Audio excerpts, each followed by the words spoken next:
د بلخ د علماو شورا رئیس شیخ عبدالجلیل شهیدخیل د دغې شورا له اووه غړو سره یو ځای د بلخ ولایت د مرکزي زندان له بېلابېلو برخو څخه لیدنه او څارنه وکړه. نوموړي د دفترونو او زندانونو څارنه د دې شورا د مسئولیتونو برخه بولي.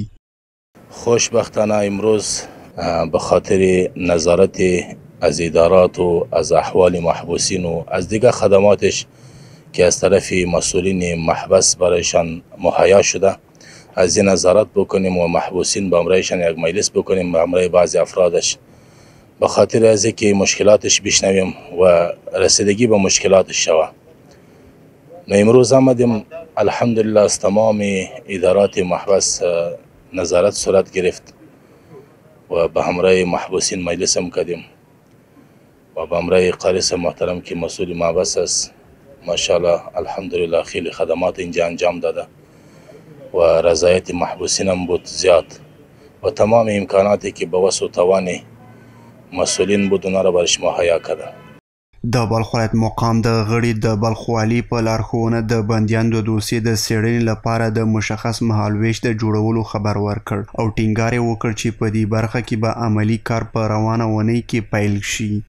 توقیفیا خو فعلا ما که چقدر معلومات از مسئولین محبس گرفتیم تقریبا در حدود 500 و 600 نفر است.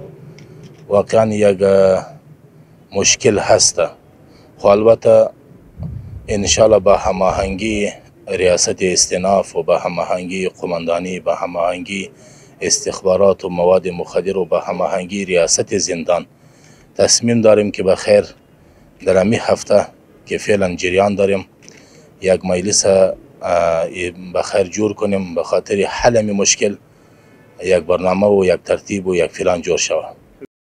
په ورته وخت کې د بلخ ولایت د محبس رئیس د دې بهیر پر دوام ټینګار کوي. د زندانیانو د ستونزو د حل او د مهمو زندانیانو د غوښتنو په حل کې د دغه زندان د علماو شورا څارنه اړینه بولي.